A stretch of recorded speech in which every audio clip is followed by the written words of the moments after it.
జై సచ్చిదానంద. మీ అందరి మనసుల్లోనూ కొలువై ఉన్న పరమాత్మకు నా మనఃపూర్వక నమస్కృతులతో నమస్కరిస్తున్నా.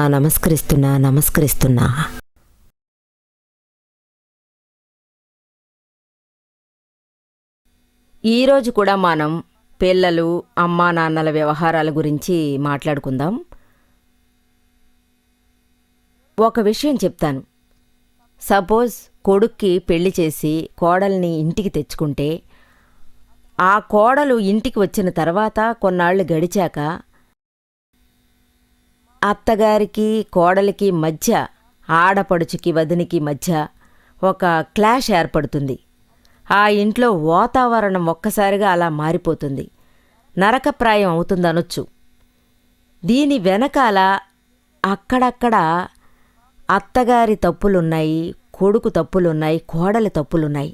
ఇవన్నీ పెళ్ళయ్యాక ఇంట్లో ఉన్న అత్తగారు, కోడలు, కొడుకు అనే ఈ ముగ్గురి ట్రయాంగిల్ ఎప్పుడూ సమానంగా ఏర్పడదు. భర్త, భార్య అండ్ అత్తగారు, ఈ ట్రయాంగిల్ ఇందులో ఎక్కువగా ప్రాబ్లం వచ్చేది భార్యాభర్తల మధ్యే. అంటే కొడుక్కి ఒకవైపు అమ్మ, ఇంకోవైపు భార్య. పాప మధ్యలో ఇతను శాండ్విచ్లా నలిగిపోతుంటాడు. కొడుకు తల్లికి ఎలా వివరించాలో, భార్యకి ఎలా వివరించాలో తెలియక చితికిపోతాడు. ఈ కన్విన్సింగ్ పవర్ భర్తకి చాలా తక్కువగా ఉంటుంది. ఇందువల్ల అతనేమో చేతగాని వాడైపోతాడు. అలాగే ఉన్న గొడవలు మరీ పెద్దగా మారిపోతుంటాయి. నిజంగా ఏం జరుగుతుందంటే, మొదటి నుంచి మీరు చూశారంటే కొడుకు పెళ్లి చేసుకుని ఇంటికి ఇల్లాల్ని తెచ్చుకుంటాడు. అప్పుడు అమ్మ దృష్టంతా కొడుకు మీదే ఉంటుంది. ఎందుకంటే చిన్నప్పుడు అతను అమ్మ చెయ్యి పట్టుకుని నడక నేర్చుకున్నాడు.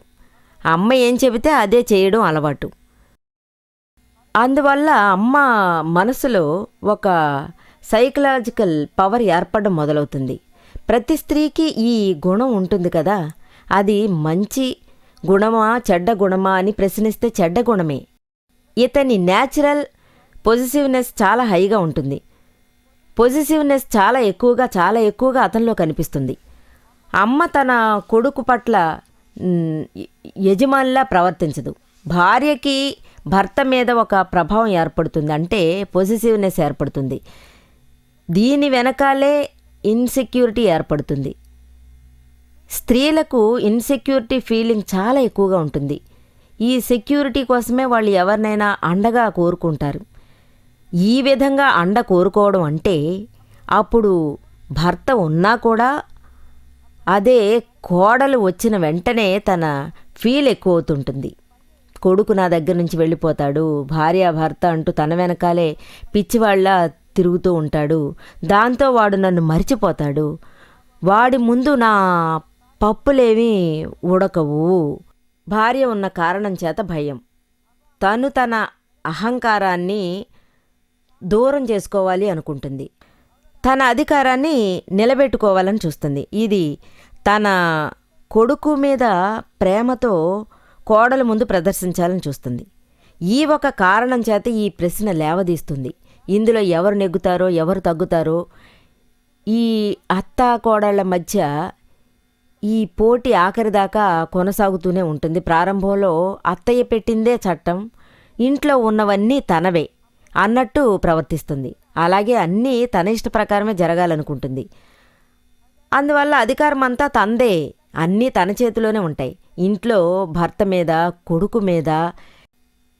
ఇలాంటప్పుడే ఓ ఆడది తన ఆధిక్యత కోసం ప్రేమ అభిమానాల వలవేసి గుప్పెట్లో పెట్టుకోవాలి అనుకుంటుంది.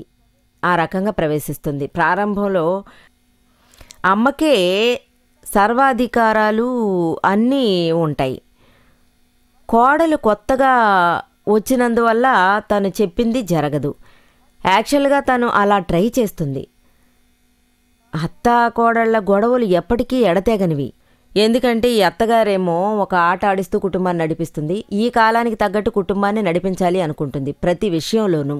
అంటే భోజనాల విషయంలో కానీ, ఇంటి అలంకరణ విషయంలో కానీ, కొత్త ప్లాన్లతో ఇల్లు నడిపించే విషయంలో కానీ, ఈ ఇంట్లో మనకు ఏదో కొంచెం అధికారం ఉందని భ్రమపడుతుంది. నేను అన్నీ వదులుకుని వచ్చేసాను కదా, నాకు ఇక్కడ సర్వాధికారాలు ఉన్నాయి అని అనుకుంటుంది. నాకు ఈ ఇంట్లో చాయిస్ ఉంది. ప్రతి విషయం గురించి నేనెందుకు అత్తగారిని అడగాలి? ఈరోజు వంట ఏం చేయాలి, ఎలా వండి పెట్టాలి, చపాతీలు చేయనా, లేక పూరీ చేయనా, లేక పరోటా చేయనా, ఇలా చిన్న చిన్న విషయాలు కూడా అత్తగారిని అడిగే చేయాలా? ఏ నాకు నేనుగా ఏ డిసిషన్ తీసుకోకూడదా? నాకంటూ అధికారం లేదా? నేను చదువుకున్నదాన్నే కదా, నాకన్నీ తెలుసు. అత్తగారు అసలు మెట్రిక్ కూడా పాస్ కాలేదు. బట్ నేను డబుల్ గ్రాడ్యుయేట్ని. తన మైండ్లో ఎప్పుడూ ఈ ఆలోచనే రన్ అవుతూ ఉంటుంది. తిండి సహించడం లేదు.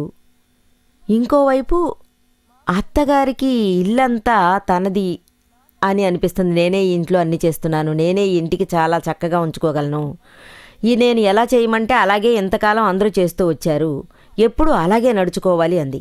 అందువల్ల కోడలి సజెషన్స్ కూడా ఏవి తనకు నచ్చట్లేదు. ఇద్దరి మధ్య సమస్యలు ఎక్కువయ్యాయి. ఒకరి మీద ఒకరు కోపడడం, ఒకరికొకరు తప్పుడు సజెషన్స్ ఇవ్వడం. అత్తగారికి తన కోడలు ఎప్పుడూ తన కొడుకుని కొంగుకేసి కట్టుకుంటుందని ఫీలింగు. తను ఏమంటుందంటే, రాత్రి భర్త రూమ్కి వచ్చి రాగానే, ఇది విన్నారా, మీ అమ్మగారు నన్ను అనరాని మాటలు అన్నారు, నీకేమీ తెలీదు, నీకు వంట వరపు రాదు, మీ పుట్టింట్లో నువ్వు వంటగది మొహమే చూడలేదా, ఏంటి ఇలా చేస్తున్నావు అని ఈ విధంగా నన్ను ఆడిపోసుకుంటూ ఉంది. మా పుట్టింటి గురించి ఆవిడెందుకు నోరు పారేసుకోవాలి? మా అమ్మ గురించి మాట్లాడకూడదని మీ అమ్మకి మీరు బుద్ధి చెప్పండి. ఇలాగే పోతే నా మూడ్ అప్సెట్ అవుతుంది అంది. ఈరోజు నేను వదిలేశాను, ఇక ముందు నేను ఇలా వదిలేను. అసలే కొత్త కోడలు నేను. కొడుకేమో మొదట తల్లి సైడు మొగ్గాలి అనుకుంటాడు. ఎందుకంటే ఈ 25 ఏళ్ల నుంచి తల్లి చాటు బిడ్డగా పెరిగాడు. భార్య కొంగు పట్టుకుని తిరగడం ఇప్పుడే అలవాటయ్యింది. కోపంగా అన్నాడు, నువ్వు ఊరుకో, నువ్వే చెడ్డదానివి. మా అమ్మ ఎంత మంచిదో తెలుసా, మా అమ్మ గురించి నాకు చిన్నప్పటి నుంచి తెలుసు అని ఆమెను తిట్టాడు. చిన్న వయసు నుంచి నేను మా అమ్మతో చనువుగా పెరిగాను. కోడలు వచ్చినంత మాత్రాన అన్నీ వేరైపోతాయా? ఈ పొజిటివ్నెస్తో అంతా మారిపోతుంది. ఇది పిల్లలకు అర్థం కావడం లేదు. ఈ సైకాలజీ వాళ్ళు అర్థం చేసుకోవట్లేదు. స్త్రీలు ఈ కారణంగా సమస్యలు పెరిగిపోతూనే ఉంటాయి. కోడలు సైలెంట్గా ఉంటూ అర్థం చేసుకుంటుంది, ఎందుకంటే తను వట్టి పిచ్చి మాలోకమని. తల్లి ప్రేమగా చూసుకుంటుంది. ఈవేళ తను నా మాట వినకపోవచ్చు, అమ్మ మాటే వింటాడు, ఎందుకంటే అమ్మ చాటు బిడ్డగా పెరిగాడు కాబట్టి. ఈ విధంగా మనసులో అనుకుంది, బయటికి ఏదీ చెప్పుకోవడం లేదు. ఈ కాలంలో అమ్మాయిలు చాలా హుషారు. కొన్నాళ్ల తర్వాత అత్తా కోడళ్ళ మధ్య తగువులు పెరిగిపోతాయి. మళ్ళీ తన భర్తతో ఈ విషయాలే చెప్తుంది, విడిగా మాట్లాడుతుంది. ఎప్పుడు భర్త మాట కొట్టి పారేస్తుంది. ఈ విధంగా చెప్పి 6 మాసాలు 1 సంవత్సరం గడిచిపోతుంది. భర్త మాత్రం దీనికి ఒప్పుకోవడం లేదు. తన అమ్మ వైపే మాట్లాడసాగాడు. ఈవిడ సరైన టైం కోసం వెయిట్ చేస్తోంది. ఎప్పటికైనా దీనికి ఒక ఛాన్స్ వస్తుంది. న్యాచురల్గానే ఆ విధంగా కుదిరిపోతుంది. ఏ విధంగా జరుగుతుంది? అప్పుడప్పుడు ఏదో ఒక రోజున తల్లి కొడుకుల మధ్య భేదాభిప్రాయాలు రావా ఏంటి? తప్పకుండా వస్తాయి. ఎప్పుడైతే తల్లి బిడ్డల మధ్య డిఫరెన్స్ ఆఫ్ ఒపీనియన్ వస్తుందో అప్పుడు కొడుకు మొహం మాడిపోతుంది. ఎందుకు ఈ ఇంట్లో ఇలా జరుగుతుంది? వెంటనే కోడలు అది పట్టేస్తుంది. ఆహా, ఇప్పుడే నాకు ఛాన్స్ దొరికింది.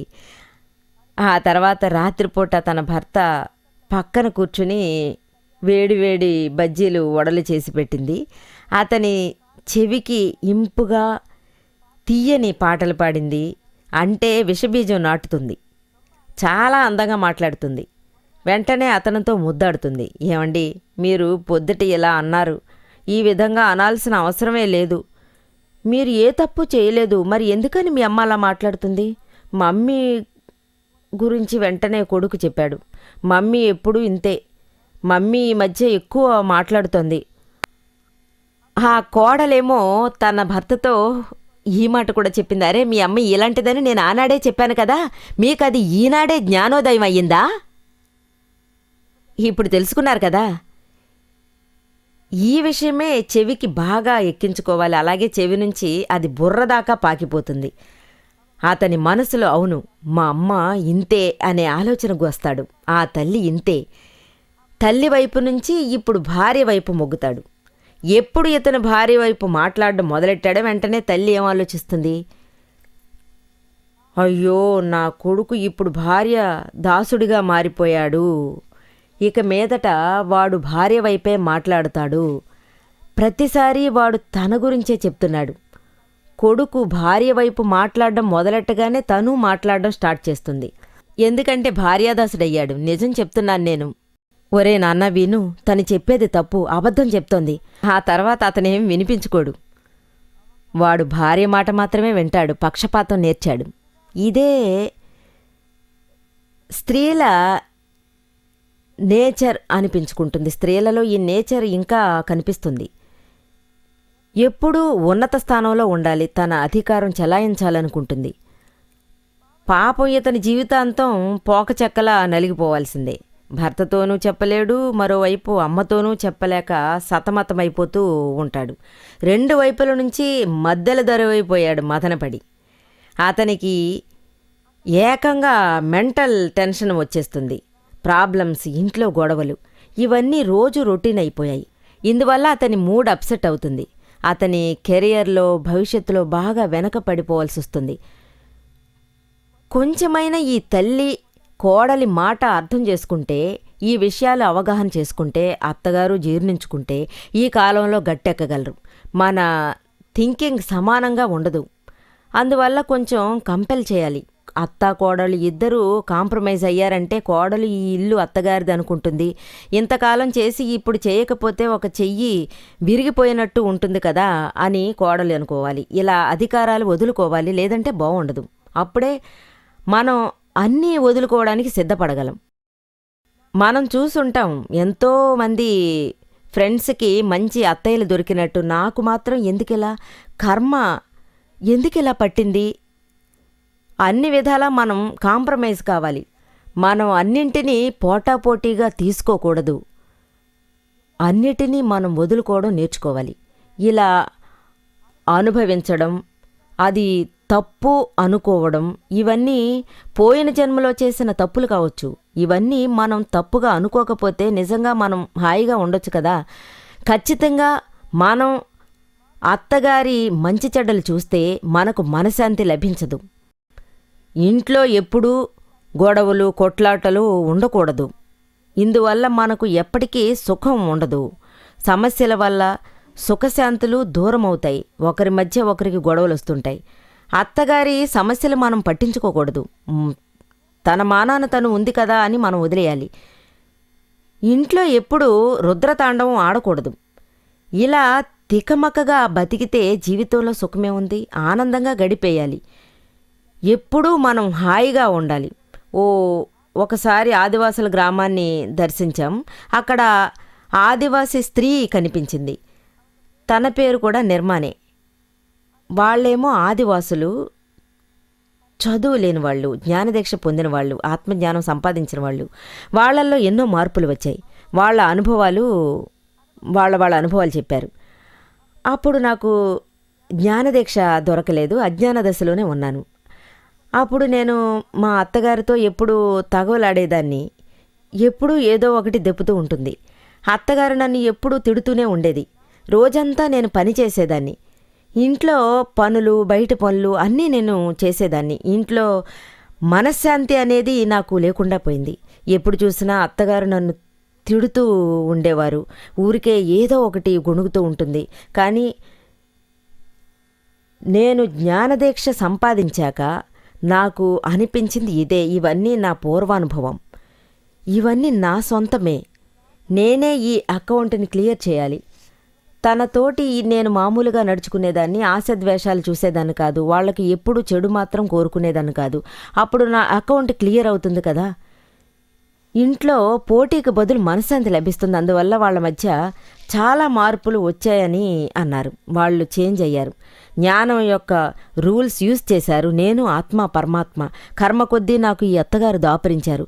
తనకు నేను తప్ప ఈ ప్రపంచంలో ఇంకెవరూ తోడు లేరు. వాళ్లకు ఒకే ఒక కొడుకు, నేను ఒకగానొక కోడల్ని. అందువల్ల మమ్మల్ని వదిలితే తనకు ఈ జన్మలో వేరే ఎవరితోడూ దొరకదు. ఉన్నంతకాలం ఆవిడ నాకు అత్తగారు. ఆవిడ పాపం జబ్బుకు గురైంది. తను పాపం మంచం దిగి అడుగు పెట్టలేదు. తనకు చేయాల్సిన సేవలన్నీ కోడలే చేసి పెట్టింది. తను అందరి ముందు కూర్చునేటప్పుడు అందరితోనూ చెప్పింది, నాకు పెళ్ళి అయ్యేదాకా మా అమ్మే మా అమ్మ. ఇప్పుడు పెళ్ళి తర్వాతే నాకు ఈ విషయం అర్థమయ్యింది. ఆ తల్లి నా నుంచి చాలా దూరంగా ఉంది. ఇప్పుడు పక్కనున్నది మా అత్తగారు, తనే మా అమ్మ. అందువల్ల నా బాధ్యత కొద్దీ నేను మా అమ్మకు సేవలు చేస్తాను. ఆ తల్లి మీద ఎన్నో ఆశలు పెంచుకున్నాను. ఇప్పుడు కూడా తనను తలుచుకుని ఏడుస్తున్నాను అంది. తనకు బదులు, ఇదిగో మా అమ్మ నా ముందుంది, తనకెందుకు సేవ చేయకూడదు? దీని వెనకాల నేను నిజమైన దేవుణ్ణి దర్శించుకుంటాను. నా బాధ్యత ఏదైనా సరే, నా లెక్క ఏదైనా సరే, అది నేను క్లియర్ చేసేస్తాను. దాంతో మనసులో బాధ లేకుండా 2 ఏళ్ల దాకా తన అత్తగారికి లేదు, తన తల్లిగా ఉండడానికి నిజంగా సేవలు ఎన్నో చేసింది. దీని రిజల్టు ఎలా వచ్చిందంటే మామగారిలోనూ ఎన్నో మార్పులొచ్చాయి. 75 ఏళ్ల మామగారు ఏమన్నారంటే, తను నా కోడలు కాదు, నా కూతురు కంటే ఎక్కువ. నాకు కూతురున్నా కూడా ఇంత గొప్పగా చేసేది కాదు. తను చాలా బాగా చూసుకుంది. దాదాజీ జ్ఞాన సంపదకి నేను థ్యాంక్స్ చెప్పాలి. ఆయన వల్లే మా ఇంట్లో చాలా మార్పులొచ్చాయి. అలాగే నాలోనూ కొన్ని మార్పులు కనిపిస్తున్నాయి. వాస్తవానికి నా హెల్త్ కూడా బాగా మెరుగుపడింది. అందువల్ల మేమిద్దరం తల్లి కూతుళ్లల్లా కలిసిపోయాం. ఇంట్లోనూ చాలా హాయిగా ఉన్నాం.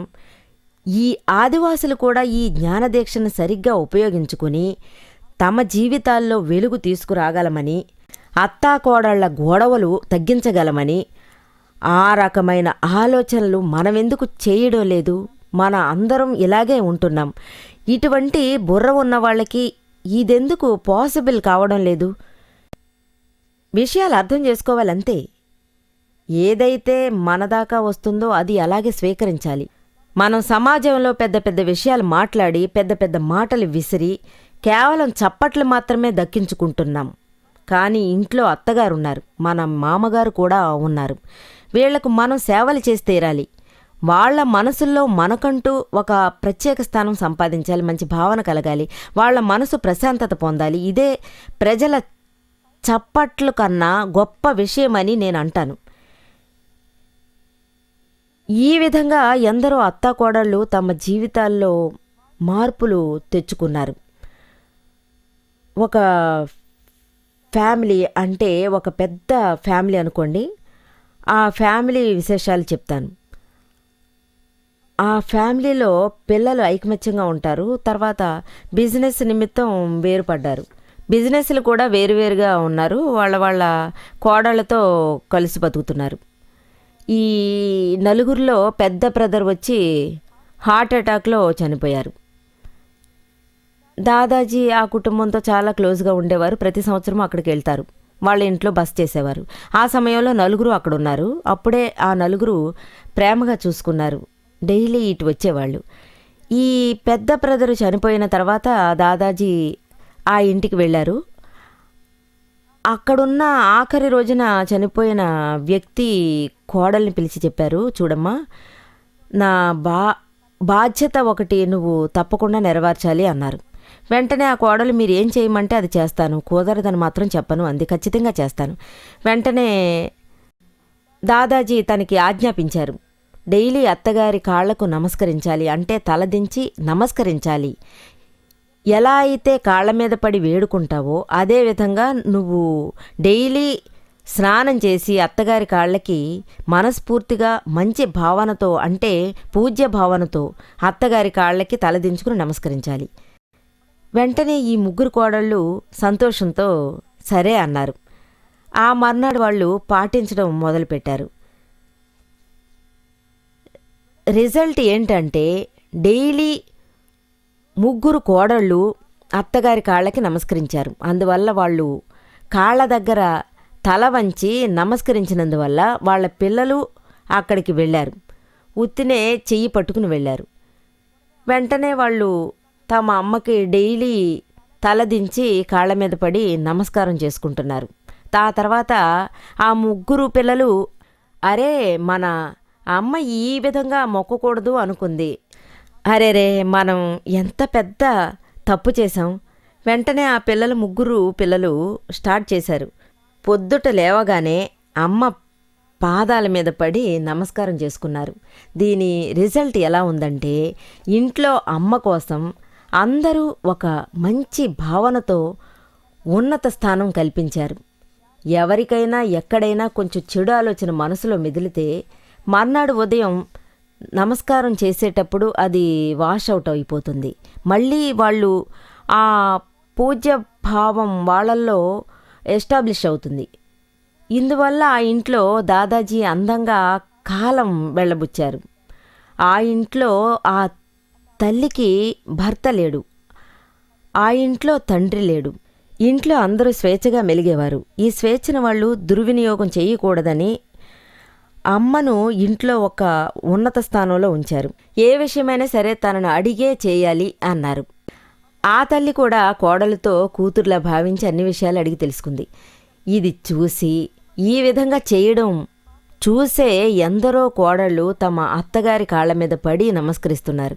నన్ను కలవడానికి ఇక్కడికి తరచూ ఒక సోదరి వస్తూ ఉండేది. తన కొడుకు భార్య క్రిస్టియన్, ఉన్న ఊరి భాష గుజరాతీ, కానీ ఆ కోడలు క్రిస్టియన్. తనకు ధర్మం గురించి ఏమీ తెలీదు. ఒకసారి తను నన్ను కలవడానికి వచ్చినప్పుడు తను నాతో ఏమందంటే, ఆ మర్నాడే తన అత్తగారి కాళ్ళ మీద పడి నమస్కారం చేసుకుంది. కాళ్ళ మీద పడి నమస్కారం చేసుకుంది. రిజల్ట్ ఏమైందంటే, ఇంటర్ కాస్ట్ మ్యారేజ్ చేసుకున్నందువల్ల సమాజంలో ఆ కుటుంబంలో అత్తగారి మనసులో కోడలి మీదున్న ఆ కోపం, ద్వేషం అన్నీ మాయమయ్యాయి. దాంతో ప్రేమ, పాశం అన్నీ పెరిగాయి. మా అత్తగారు వచ్చి కోడల్ని ఆశీర్వదించింది. తను కోడలి మీద ఎంతో ప్రేమ పెంచుకుంది. అత్తగారి మనసులో మాత్రం మనశాంతి చోటు చేసుకుంది అంటే ఆ సంతోషంతో మనకు వారి ఆశీస్సులు అందుతాయి. వారి ఆశీస్సుల వల్ల జీవితంలో మనకు సుఖ సంతోషాలు లభిస్తాయి. మన తల్లిదండ్రులు ఆశీస్సులు, అత్తగారి ఆశీస్సులు, మామగారి ఆశీస్సులు ఎల్లప్పుడూ ఉంటే మన జీవితం ఎంతో హాయిగా సాగిపోతుంది. మన పిల్లలు అదే తలుచుకుంటారు. వాళ్ళ జీవితాలు సుఖంగా ఉంటాయి. నన్ను కలవడానికి ఒక ఫ్యామిలీ వచ్చేది. వారికి 3 పిల్లలు, 3 కోడళ్ళు.